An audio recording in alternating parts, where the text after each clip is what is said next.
Olá pessoal, muito boa noite, que Deus abençoe sua vida de uma forma muito especial. Estamos aí começando mais uma aula do nosso curso de teologia e hoje falando aí sobre hamartiologia, continuando, né? Começamos a semana passada, nós falamos a semana passada a respeito, né, do ateísmo, o fato do pecado, a gente abordou a semana passada, né, esse tema aqui falando sobre o fato do pecado e dentro dessa perspectiva do fato do pecado, a gente trabalhou aqui a questão do ateísmo, trabalhamos o determinismo, trabalhamos o hedonismo, trabalhamos a ciência cristã e trabalhamos a teoria da evolução, amém? E hoje nós estaremos falando sobre a origem do pecado, então tenho certeza de que vai ser algo muito abençoador, tenho certeza que você vai ser muito edificado, amém? Mas antes de começar, eu gostaria de trazer para você aqui algumas coisas, tá bom? A primeira coisa é o seguinte, olha só, você que ainda não assistiu, você que ainda não acompanha as aulas anteriores, por exemplo, essa aula de hamartiologia, hoje a gente vai estar aí na segunda aula, nós estaremos trabalhando aí, né, a origem do pecado, tá bom? Então, gostaria que você voltasse a semana passada. Se você ainda não assistiu às outras aulas de todo o curso, temos aí muitas aulas, acho que a gente já está aí na 40ª aula, mais ou menos assim, tá bom? Então você vai poder voltar lá e assistir todas as aulas lá desde o início, lá com o pastor Josué, quando ele começou a falar sobre bibliologia, falou sobre pneumatologia, falou sobre várias questões, né, várias doutrinas que não me lembro aqui agora. O pastor Daniel, a última disciplina foi trabalhada pelo pastor Daniel Guerreiro, ele falou sobre a missiologia, né, que é a missão da igreja, e hoje nós estamos tendo aí a oportunidade, a semana passada, estamos dando continuidade hoje, falando sobre hamartiologia, que é a doutrina do pecado.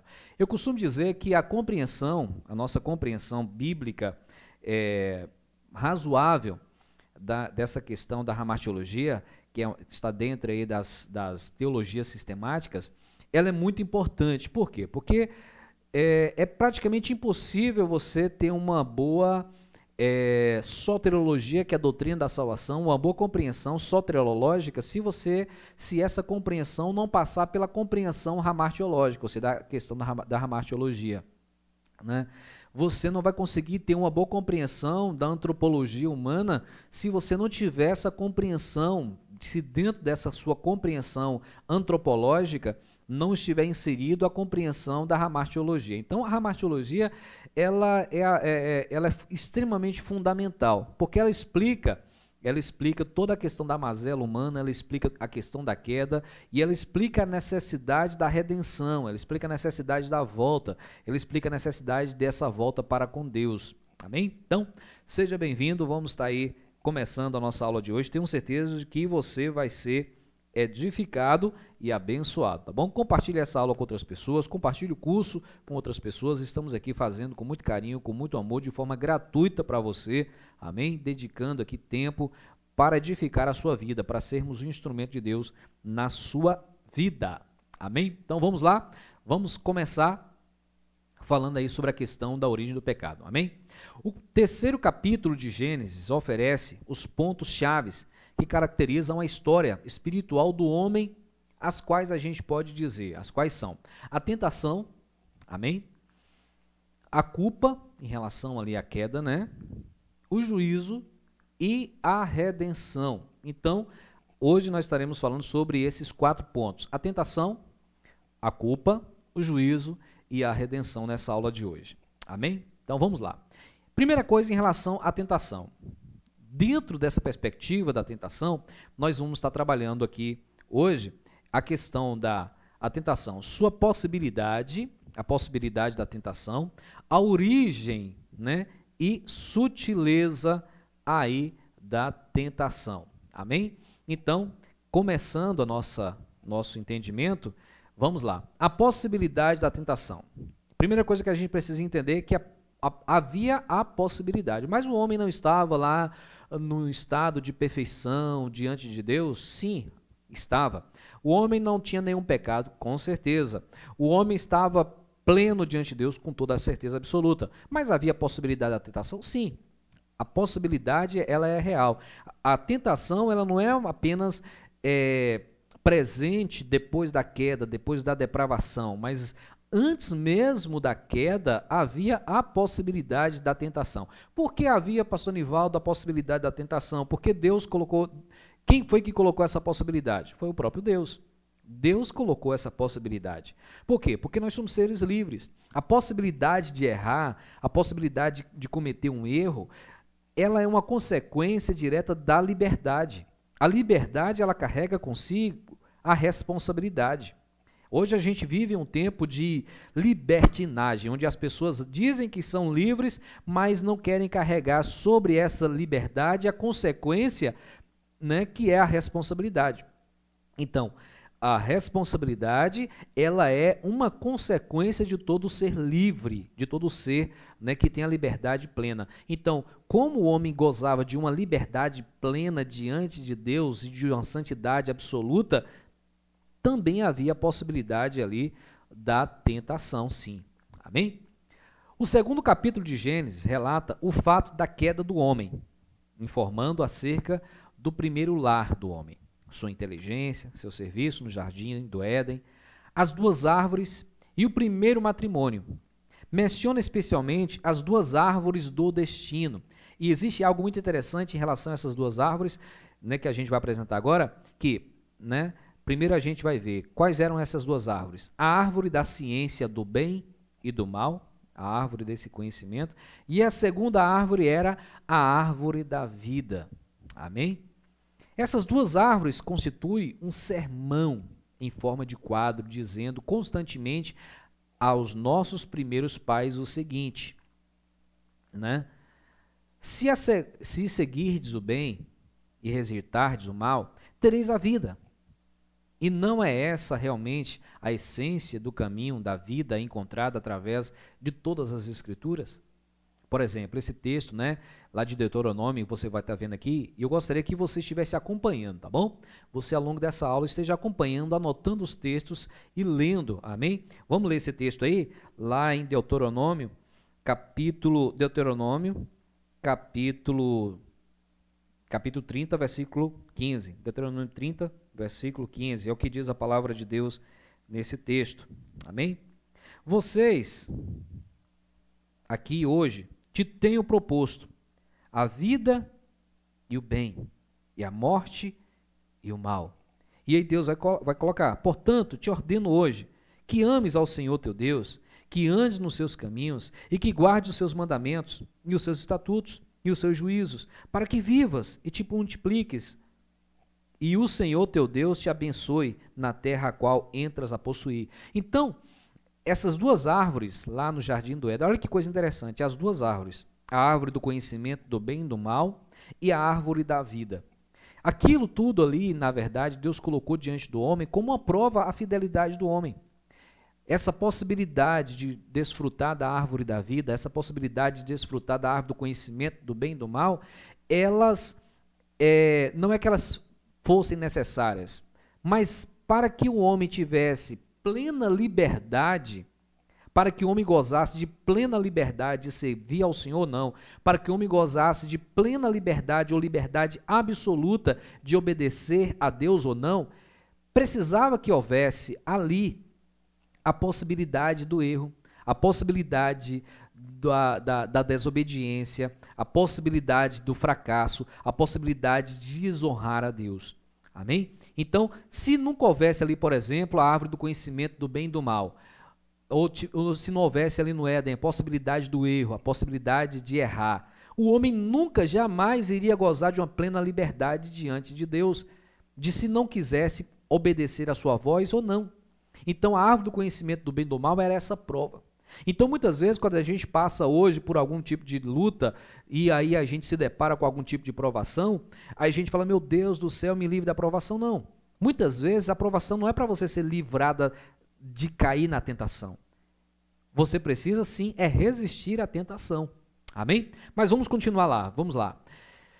Então, a possibilidade da tentação, já falei para você por conta da possibilidade, né? Por que o motivo da possibilidade? A possibilidade da tentação era exatamente essa prova, né? E a possibilidade da tentação era consequência da liberdade.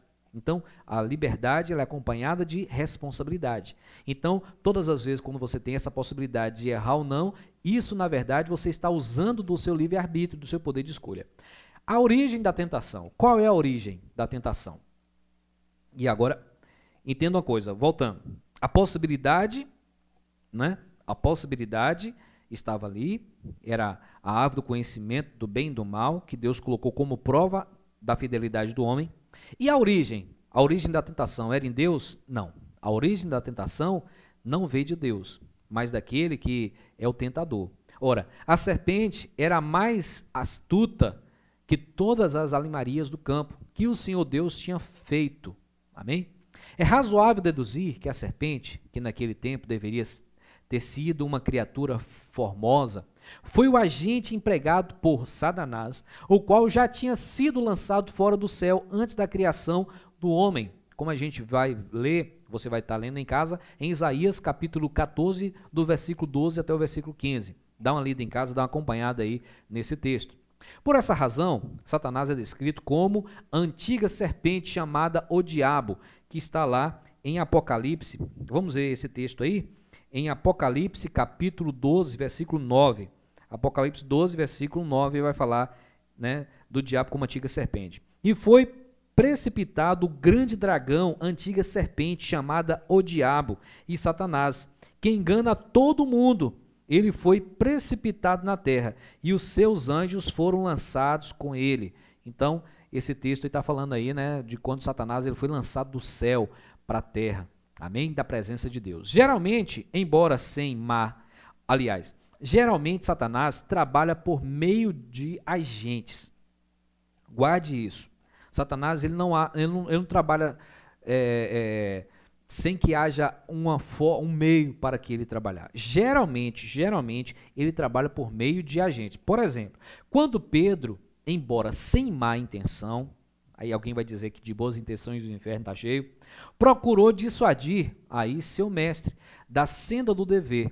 Jesus olhou além de Pedro e disse: para trás de mim, Satanás. Está lá em Mateus capítulo 16, versículo 22 e 23. Neste caso, Satanás trabalhou por meio de um dos amigos de Jesus. Satanás usa amigos? Usa. Ele usa tudo aquilo que está à nossa volta e tudo aquilo que dá ocasião a ele para usar muitas vezes contra as nossas vidas. Já no Éden, empregou aí a serpente, uma criatura da qual Eva não desconfiava. É por isso que a Bíblia vai nos dizer para a gente ser prudente. Amém? A gente vigiar. Porque muitas vezes Satanás vai usar de situações as quais você, não, mas eu não vejo nenhum mal. Aí a Bíblia vai nos dizer, fugir da aparência do mal. Tem momentos que tem pessoas que falam assim, mas não vejo nenhum mal nisso. Aí é que está o problema. Porque muitas vezes a gente não vê o mal, mas o mal está ali presente. Amém? Então, vamos lá. A sutileza da tentação. A tentação geralmente ela é sutil. Amém? A tentação ela não aparece de forma, né, explícita logo de início. Né? Em todas as ocasiões que alguém foi tentado a pecar, a situação não apresentou assim de bate-pronto. Quando você está diante de uma situação, o pecado ele não chega até você de forma, né, rápida. Não, o pecado ele chega de forma sutil e muitas vezes a gente não percebe, muitas vezes a gente vai se envolvendo sem perceber. Então, a sutileza da tentação. A sutileza é mencionada como a característica distintiva da serpente. Né? Jesus vai falar sobre isso lá em Mateus capítulo 10, versículo 16. Com grande astúcia, ela oferece sugestões, as quais, ao serem abraçadas, abrem caminho a desejos e atos pecaminosos. Ela começa falando com a mulher, o vaso mais frágil, que além dessas circunstâncias, não tinha ouvido diretamente a proibição divina, lá de Gênesis capítulo 2, versículo 16, né? Então, quem ouviu diretamente foi Adão a esse respeito. E ela espera até que Eva esteja só. Note, né? Astúcia da aproximação. Ela espera que Eva esteja sozinha. Então, muitas vezes, pessoas que caem em tentação são aquelas pessoas que se isolam, pessoas que ficam sós, e muitas vezes são presas fáceis para Satanás. Aí o que a serpente vai fazer? A primeira coisa que a serpente vai fazer, ela vai distorcer a palavra de Deus. A serpente, ela é perita nisso. Ou Satanás, ele é perito nisso, não é verdade? Né? Você vai estar vendo em Gênesis capítulo 3, versículo 1, vou lá, Gênesis capítulo 3, versículo 1, para a gente ver essa questão, 3, 1 de Gênesis. Ora, a serpente era mais astuta que todos os animais do campo que o Senhor Deus tinha feito. E essa disse a Eva, é assim que Deus disse, não comerás de toda a árvore do jardim? Note, olha que coisa interessante. Então, o que a serpente faz? Ela finge surpresa por estarem, né, assim, distorcidas. Satanás, ele distorce as palavras de Deus e traz uma aparência né, finge uma surpresa diante dessa possibilidade, dessa distorção naquela mensagem que ela mesma distorceu. E é o que ela vai dizer, olha o que Satanás vai dizer. Dessa maneira, olha só, né? Dessa maneira, ela astutamente semeia dúvida e suspeitas no coração da ingênua mulher. Satanás, ele usa de sutilezas. Satanás, ele distorce a palavra, Satanás distorce aquilo que Deus está dizendo, Satanás distorce aquilo que Deus está apresentando, para quê? Para lançar dúvidas ao nosso coração. E ao mesmo tempo insinua que está bem qualificada para ser juiz, quando a justiça de tal proibição, ou quanto a justiça de tal proibição. Por meio da pergunta do versículo 1, lança a tríplice dúvida acerca de Deus. Vamos para o versículo 1? Aí de Gênesis capítulo 3. Ora, a serpente é mais astuta que todos os animais do campo que o Senhor tinha feito. E esta disse à mulher, é assim que Deus disse, não comerás de toda árvore do conhecimento do bem e do mal? Então, ela lança uma tríplice dúvida a respeito de Deus. Guarde isso muito no seu coração, porque Satanás, essa metodologia, ele não muda. Ele continua apresentando essa metodologia, apresentou no passado e apresenta hoje, e com certeza vai continuar apresentando aí por muito tempo, né? Olha, ó, a primeira dúvida que ela apresenta, né? Está aqui. A primeira dúvida que ela apresenta sobre a bondade de Deus. O que ela diz? E ela disse, com efeito, Deus está retendo alguma bênção de ti. Ou seja, não é bem assim. Deus está retendo algo de você. Deus, ele não quer que você vá mais adiante. Deus, em outras palavras, Deus está sendo injusto com você. Quantas pessoas já se colocaram nessa situação? Ah, não, Deus é injusto comigo. Né? Então a primeira dúvida que Satanás coloca é em relação à bondade de Deus no coração de Eva. E Satanás continua fazendo isso, fez no passado e continua fazendo hoje, em relação à bondade de Deus. A segunda dúvida, dúvida sobre a retidão de Deus. Satanás ele coloca dúvida em relação ao caráter de Deus.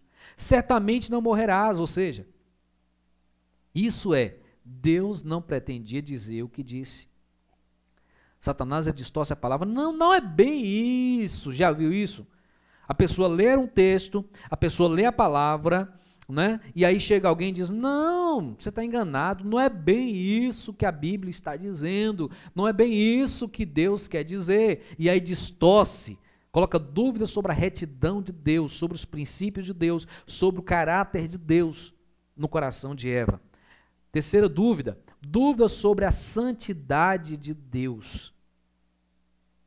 No versículo 5, que a gente viu, porque Deus sabe que no dia em que dela comerdes, se abrirão os vossos olhos e sereis como Deus, sabendo o bem e o mal. Olha o que a serpente diz, né? Proibiu, Deus vos proibiu comer da árvore porque tem inveja de vós. Olha o que Satanás coloca no coração. Não quer que chegueis a ser sábios, tanto quanto ele, de modo que vos mantém em ignorância. Não é porque ele se interessa por vós, para salvar-vos da morte, e sim por interesse dele, para impedir que chegueis a ser semelhantes a ele. Satanás, ele coloca, quantas vezes Satanás faz isso? Quantas vezes quando alguém, um homem de Deus, uma mulher de Deus, um servo de Deus, a igreja ela ensina alguma coisa, e as pessoas distorcem aquele ensinamento, dizem, não, eles querem colocar um cabresto em vocês, Eles querem, na verdade, manipular vocês, sabe? E muitas vezes Satanás continua usando essa mesma, né, astúcia, usando essa mesma tática desde o passado até hoje. Então, Satanás coloca dúvidas sobre a bondade de Deus, sobre a retidão de Deus e dúvidas sobre a santidade de Deus. E tudo isso de forma o quê? Sutil, muito sutil, né? Então, depois aí o ato do pecado, depois do pecado praticado, depois da tentação dar lugar ao pecado, e depois desse pecado, aí surge o segundo elemento, que é a culpa, né? Então, primeiramente, eu não sei se você já percebeu isso, antes de você praticar qualquer coisa, parece que tudo é maravilhoso. O pecado parece tão belo, parece tão desejável. O pecado parecia para Eva ali, aquela árvore do conhecimento do bem e do mal, a Bíblia vai dizer que ela era desejável aos olhos, né? Mas logo em seguida, a queda, o ato, a condição imediata da queda, logo após a queda, é a culpa, é o sentimento de culpa. Notemos as evidências de uma consciência culpada. Vamos ver aqui algumas delas, né? Deixa eu colocar essa imagem aqui para você ver, uma imagem bem interessante, né? Um homem aí com uma pedra de todo tamanho nas costas, uma pedra imensa aí nas costas, né? Então a culpa, ela faz isso. O sentimento de culpa é um peso que muitas vezes nós carregamos, né? Então, foram abertos os olhos de ambos. Em vez de fazê-lo semelhante a Deus, né? Em vez de fazê-lo semelhante a Deus, e olha que algo interessante, né? Satanás dizia o seguinte para o homem: não, se você comer, você vai ser parecido com Deus. Deus não quer que você seja semelhante a Ele. Quando vocês comerem, vocês serão exatamente iguais a Ele. Mas o que acontece? Em vez de fazer o semelhante a Deus, experimentaram um miserável sentimento de culpa que os fez ter medo de Deus. A culpa nos afasta de Deus. O sentimento de culpa nos afasta da presença do Senhor. O sentimento de culpa nos leva para distante de Deus. Por isso que a pessoa, quando ela está numa situação de pecado, ela se afasta de Deus. Notemos que a nudez física é um quadro de uma consciência nua, ocupada. Os distúrbios emocionais refletem-se muitas vezes em nossas feições.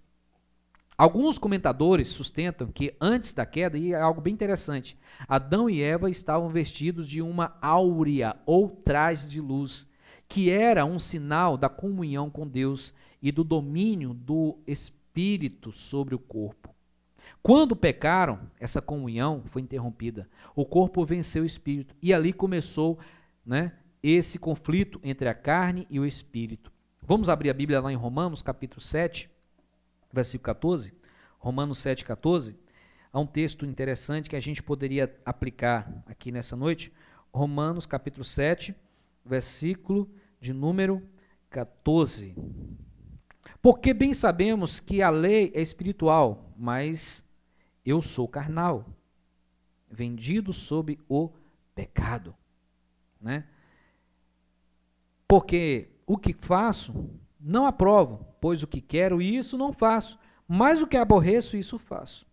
E se faço o que não quero, consinto com a lei, que é boa, ou consinto com a lei que é boa. De maneira que agora já não sou eu que faço isso, mas o pecado que habita em mim. Então o pecado, né, que habita dentro de nós, ele passa a dominar as nossas escolhas, passa a dominar as nossas emoções, passa a dominar, né, a nossa liberdade que nós gozávamos antes, né? Você pode estar vendo, especialmente nos versículos, né? Vamos para o versículo 20 e versículo 23, né? Que são versículos-chave. Sempre quando tiver aqui em vermelhinho, ó, geralmente esses versículos são versículos chaves, tá bom? São versículos chaves. Olha o versículo 20. Ora, se eu faço o que não quero, já não faço eu, mas o pecado que habita em mim. Agora vamos para o versículo 23. Mas vejo nos meus membros outra lei, que batalha contra a lei do meu entendimento, e me prende debaixo da lei do pecado, que está nos meus membros. Ou seja, A lei do pecado, ela me escraviza, o pecado me escraviza. Aquilo que eu gostaria de fazer, o bem que gostaria de fazer, o bem que eu gostaria de praticar, esse eu não pratico. Mas o mal que eu não quero, esse eu vivo praticando. Por quê? Porque eu vivo sob o domínio do pecado que opera em minha vida. Então, né, a primeira coisa que a gente viu foram abertos os olhos de ambos. Outra coisa, né? Cozeram folhas de figueira e fizeram para si aventais. Qual a lição que a gente pode tirar disso aqui? Assim como a nudez física é sinal de uma consciência culpada, da mesma maneira, o procurar cobrir a nudez é um quadro que representa o homem à procura, né, de cobrir sua culpa com indumentárias do esquecimento ou trajes de desculpas. Mas somente uma veste feita por Deus pode cobrir o pecado, não é verdade? Somente uma veste feita por Deus é capaz de cobrir o pecado. Então, o pecado que nós opera, né? O pecado que opera nas nossas vidas, ele, muitas vezes, aquela, né, situação deles, o que eles fizeram? Quando eles entenderam que eles estavam nu, o que eles fizeram? A primeira coisa que eles fizeram foi colocar folhas para cobrir ali a sua nudez. Mas essas folhas, elas não iam conseguir cobrir a nudez, porque essa nudez, ela era espiritual, não é verdade? Então, muitas vezes, da semelhante forma, do mesmo jeito, nós buscamos através das nossas coisas, nós buscamos através das nossas filosofias, buscamos através das nossas ideias, desculpar o pecado. Ah, não, mas não é bem assim. Por exemplo, como a gente viu na semana passada, existe uma série de filosofias que vai tentar desculpar o pecado. Existe uma série de filosofias, o determinismo vai dizer, não, nós não somos culpados, porque tudo já foi predestinado lá desde o início, então todo mundo foi predestinado a pecar. Ah, não, porque outras ciências, né, vai dizer o seguinte, não, por exemplo, o animalismo, né, o naturalismo vai dizer, não, mas isso aqui não é pecado, isso aqui na verdade é apenas uma consequência orgânica do nosso organismo e tal, é uma necessidade orgânica, ou seja, o homem sempre vai buscar se cobrir ou cobrir a sua nudez com coisas que não são aquilo que de fato vai resolver o problema, porque o problema de Adão e Eva não foi a questão deles estarem nus, mas o problema de Adão e Eva foi o problema deles perderem o manto de glória, de perderem o manto de glória que os cobria, de perder a santidade que os cobria. Esse foi o problema. E a gente não vai jamais conseguir ter santidade com as coisas, com as indumentárias naturais. A gente só vai conseguir isso através de quê? Através de um arrependimento verdadeiro. Amém? Então vamos lá, vamos continuar. E ouviram a voz de Deus. E aí o que aconteceu quando eles ouviram a voz de Deus? E ouviram a voz do Senhor Deus, que passeava no jardim pela viração do dia, e esconderam-se Adão e sua mulher da presença do Senhor, dentre as árvores do jardim. Esconderam-se. Ao ouvir a voz de Deus, eles esconderam-se. O instinto do homem culpado é fugir de Deus. O homem culpado, o instinto natural dele é fugir da presença de Deus. É ir para longe de Deus. Assim como Adão e Eva procuraram esconder-se entre as árvores, da mesma forma, as pessoas hoje em dia procuram esconder-se nos prazeres, em outras atividades. O homem natural, por exemplo, é muito comum a gente ouvir pessoas, está bebendo para afogar as mágoas, ou seja, para fugir de um problema.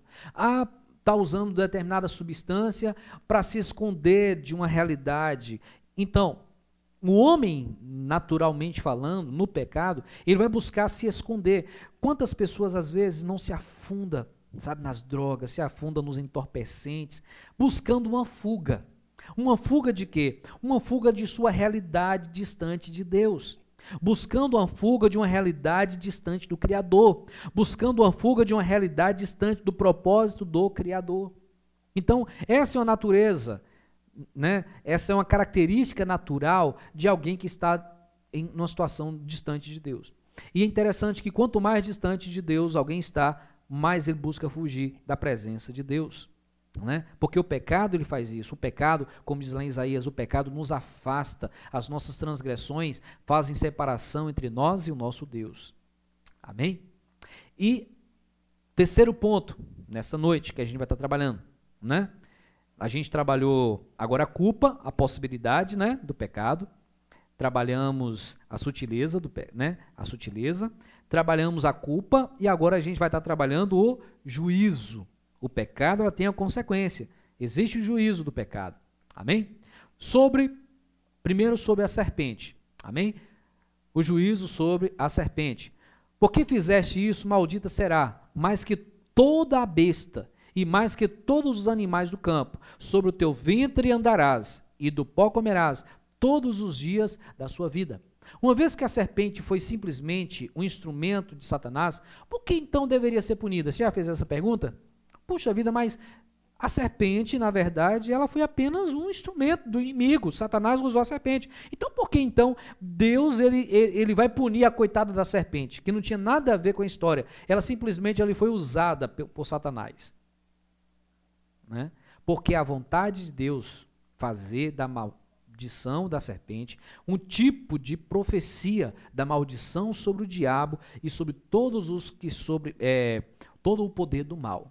Então, a punição, né, o juízo sobre a serpente, de que ela se arrastaria do pó da terra, Deus estava profeticamente trazendo ali, né, uma revelação. Deus estava ali mostrando qual seria o fim daquele que era a origem do mal, que é Satanás. Amém?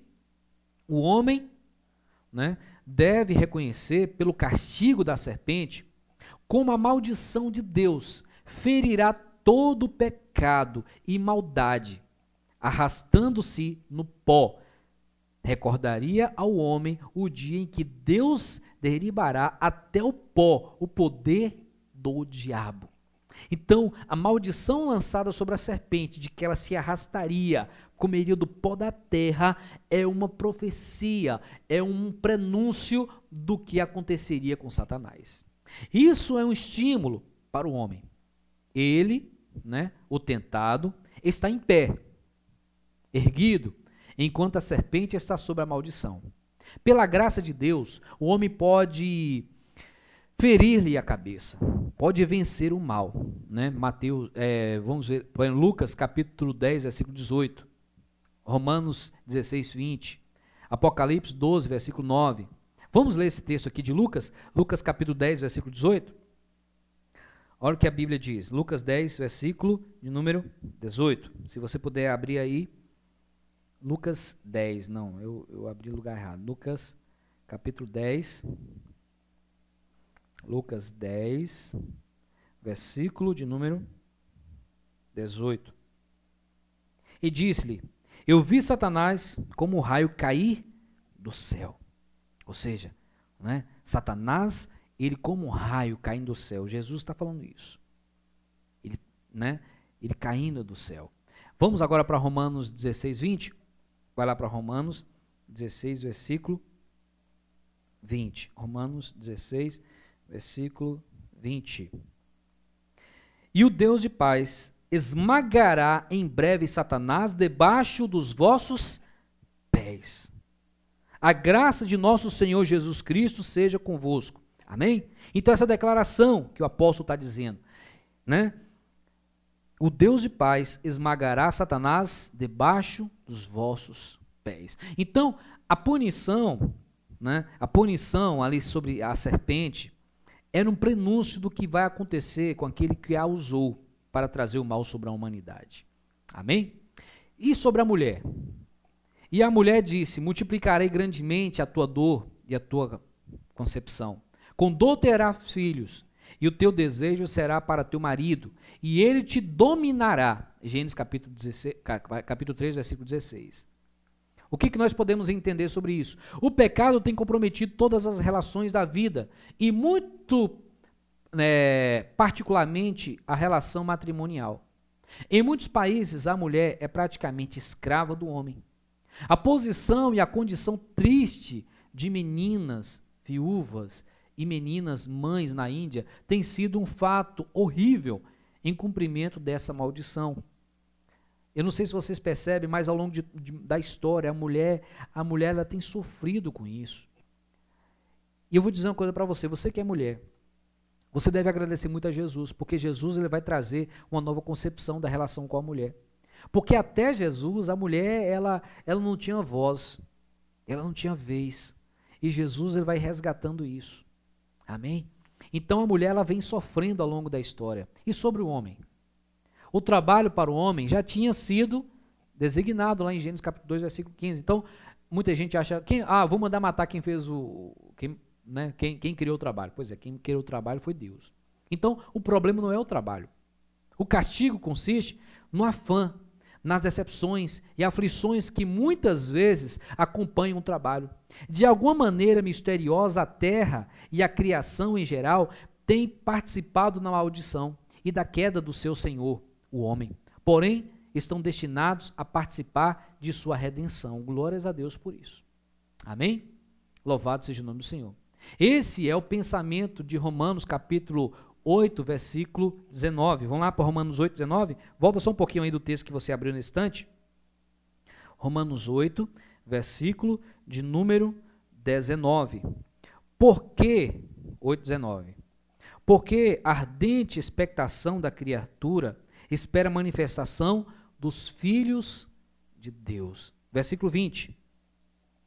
Porque a criação ficou sujeita à vaidade, não por sua vontade, mas por causa do que a sujeitou, ou seja, do pecado. Versículo 23. E não só ela, mas nós mesmos, que temos as primícias do Espírito, também gememos em nós mesmos, esperando a adoção, a saber, a redenção do nosso corpo. Então, a gente aguarda aí, a gente aguarda essa redenção em Cristo Jesus. Este é o pensamento que a gente aguarda, essa redenção em Cristo Jesus. Amém? Houve a queda, houve a consequência da queda, mas com certeza haverá aí a redenção em Cristo Jesus. Em Isaías capítulo 11, versículo 1 ao 9, você pode estar lendo depois, e também os capítulos 65, do 17 ao 25, temos exemplos de versículos que predizem a remoção da maldição da terra durante o milênio. Esse tempo que a gente aguarda, durante o milênio, o Senhor vai remover da terra a maldição da terra. Vai ser um tempo maravilhoso na presença do Senhor.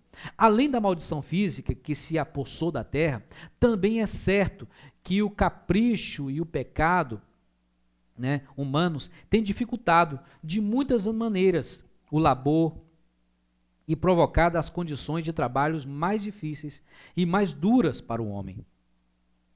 A ganância, a maldade humana tem subjugado pessoas a trabalhos escravos por toda a história. Então, tudo isso é uma consequência direta do pecado. Amém? Toda mazela, todo sofrimento, toda dor, toda angústia, toda tristeza que a humanidade vem passando ao longo da história, tudo isso é uma consequência direta do pecado do homem. Amém? O homem foi criado capaz de não morrer fisicamente. Teria existência física indefinidamente, se tivesse preservado sua inocência e continuasse a comer da árvore da vida. Ainda que volte à comunhão com Deus, preste atenção nisso, e dessa maneira vença a morte espiritual, por meio do arrependimento e da oração. Não obstante, deve voltar ao seu Criador através da morte. A morte, ela entrou na nossa vida, ela é uma consequência direta do pecado. Ainda que a gente se arrependa, ainda que a gente confesse ao Senhor, receba a regeneração espiritual, mas, infelizmente, a consequência direta é a morte. E a única forma de nós nos voltarmos para Deus é através da morte. Visto que a morte faz parte da pena do pecado. A salvação completa deve incluir a ressurreição do corpo. Amém? Vamos lá para 1 Coríntios? 1 Coríntios capítulo 15, versículo 54. Vale a pena a gente ler esse texto? 1 Coríntios 15, versículo 54.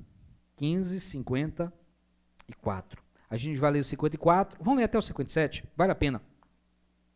E quando isso, o que é corruptível se revestir da incorruptibilidade, e isso que é mortal se revestir da imortalidade, então Cumprir-se-á a palavra que está escrita: tragada foi a morte na vitória.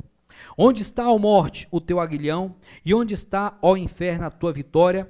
Ora, o aguilhão da morte é o pecado, e a força do pecado é a lei. Mas graças a Deus que nos dá a vitória por nosso Senhor Jesus Cristo, louvado seja o nome do Senhor. Amém?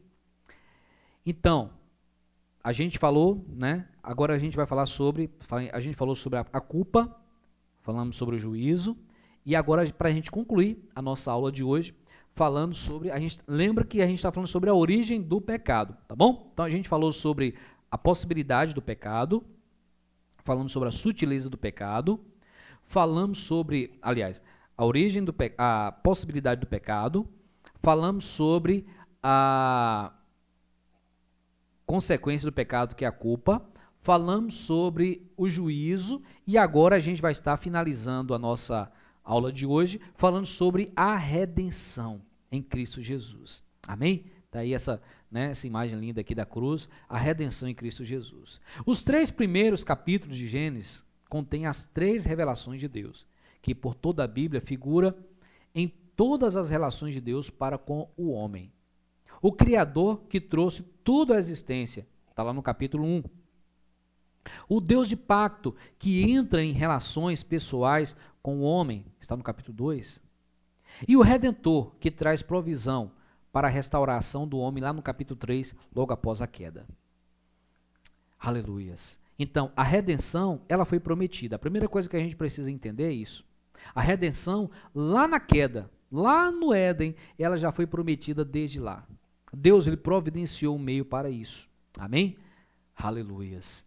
Deus, ele providenciou um meio aí para a redenção prometida. Lá em Gênesis capítulo 3, versículo 15, vamos voltar lá para Gênesis 3, versículo 15. 3, versículo de número 15. Eu queria que você fosse anotando isso aí, tá bom? Volte, revisa a aula, tá certo?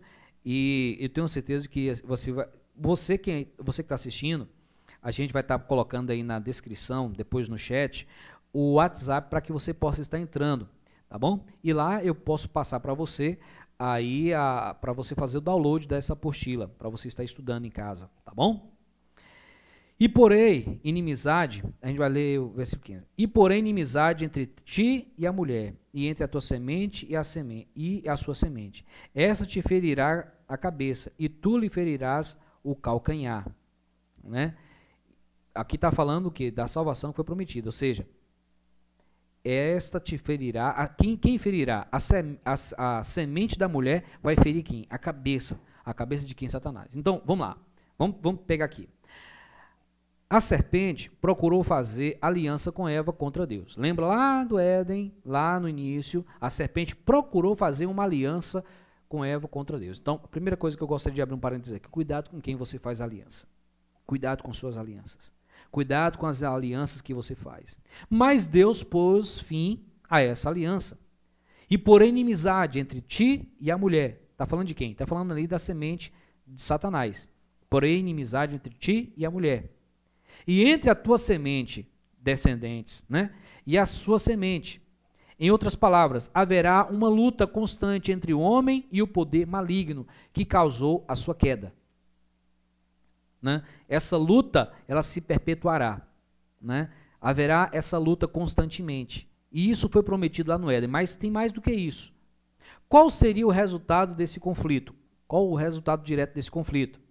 Primeiro, vitória para a humanidade, por meio do representante do homem, né?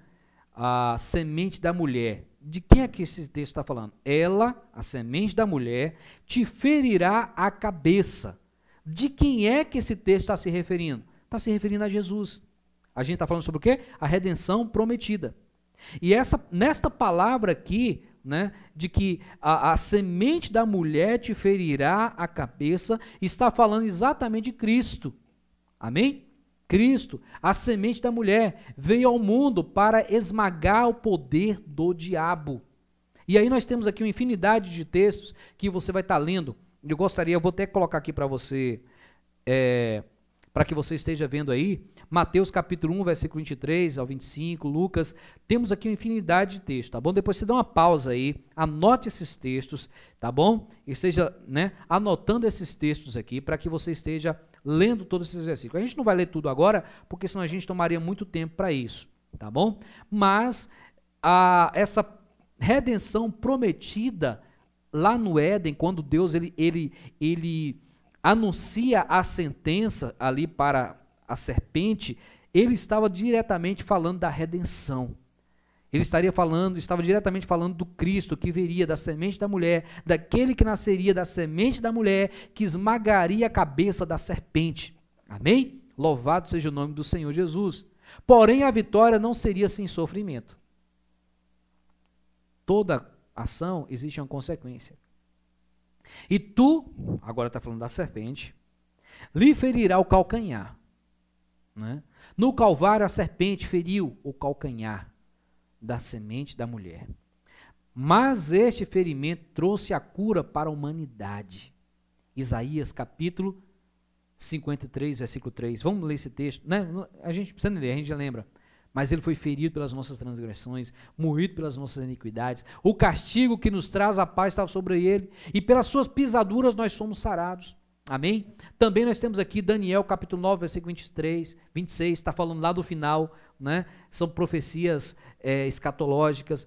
Temos Mateus capítulo 4, versículo 1 ao 10, Lucas capítulo 22, do versículo 39 ao 14, aliás, do versículo 39, né? Lucas 22, do versículo 39 ao 14, 53, amém? Deixa eu ver aqui, acho que eu coloquei alguma coisa errada aqui, peraí. Não, é Lucas 22, versículo 39, tá bom? Acho que faltou um textozinho ali. Então, todos esses textos aqui que você pode estar vendo, né? Você pode estar anotando eles aí, você vai estar lendo esses textos e fazendo suas anotações. São textos que falam sobre essa redenção que foi prometida. Essa redenção que foi prometida desde lá do Éden. Amém? Ela foi prometida lá para mim e para você. Vamos continuar? Essa redenção, ela foi prefigurada. Amém? No verso 22, lá de Gênesis, Deus mandou, ou Deus matou um animal. O que a gente pode entender disso? Uma criatura inocente. Existe uma prefiguração aí nesse texto de Cristo. Lembre-se que a gente está falando do quê? Da redenção, lá no Éden, lá na origem. Lá no início, quando o homem caiu, quando o homem pecou, Deus já anunciou o que ele iria fazer. Então, o que acontece? Deus matou uma criatura inocente para poder vestir aqueles que se sentiam nus, né, ante a sua vista por causa do pecado. Do mesmo modo, o Pai deu seu Filho, Jesus Cristo. Qual é a condição dele? De inocente. Amém?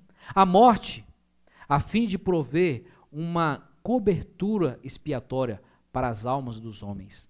Da mesma forma que Deus lá no Éden, ele pegou um animal inocente, sem nenhuma culpa, e matou aquele animal, e daquele animal fez vestes para cobrir a nudez do primeiro casal, ali estava prefigurando aquele inocente que morreria lá na cruz do Calvário, não dessa vez para cobrir a nudez física, mas para cobrir a nudez espiritual, a vergonha espiritual que estava sobre nós e estava ali prefigurando Cristo. Amém? Então, a gente conclui a nossa aula de hoje falando sobre isso, tá bom? Espero que você tenha gostado, espero que você tenha sido edificado. Volte lá nos textos, tá bom? Anote todos os textos, os versículos, tá bom? Para que você esteja aí tendo uma compreensão mais clara, uma compreensão mais clara desse assunto, e tenho certeza que você vai ser muito edificado. Claro que a gente não tem condições de trabalhar aqui de uma forma mais profunda todas essas abordagens, e aí vai depender de você. O nosso objetivo aqui é dar um suporte para você, é mostrar o caminho, a direção para você seguir. Amém? É uma característica aí da EAD, né? Educação à distância. Então, a gente mostra o caminho, mostra a trilha, e agora vai depender de você se esmerar. Então, primeira coisa que você precisa fazer é ler todos os textos que a gente apresentou, todos os textos que eu coloquei aqui para você. Você está ali lendo, você está ali comparando, fazendo um comparativo ali, né? Lembra lá dos bereanos? Então faça isso. em nome de Jesus. Semana que vem estaremos falando sobre isso aqui, ó, a natureza do pecado. Essa aula aqui vai ser muito interessante, amém? Essa aula vai ser com certeza muito interessante a semana que vem, quando a gente estiver trabalhando sobre ela, e porque quando a gente fala da natureza do pecado, a gente vai entrar mais aprofundadamente. A gente está fazendo aqui ainda algo introdutório, tá bom? Ainda são conceitos introdutórios. Então, quando a gente estiver na semana que vem falando sobre a natureza do pecado, a gente vai entrar nesse assunto de uma forma um pouco mais profunda e tenho certeza de que você vai ser muito edificado. Tá bom, gente? Estamos ficando por aqui. Deus abençoe sua vida. Compartilhe esse vídeo, se inscreva no canal da igreja, tá bom? E você que ainda não assistiu às outras aulas, volte lá nas aulas anteriores, assista, porque tenho certeza de que você vai ser muito edificado. E você assistindo todas as aulas, você vai ter aí a condição de pegar todo esse curso e ser edificado, tá bom? No chat, a gente vai estar colocando, daqui a pouquinho vamos estar aí colocando no chat aqui logo abaixo, tá bom? O WhatsApp para que você esteja entrando no grupo, tá bom? E você esteja ali entrando no grupo e para você receber a apostila, tá bom? Dessa aula que a gente está ministrando aqui. Deus abençoe. Fique na paz e até semana que vem com a nossa próxima aula em nome de Jesus. Tá bom, gente?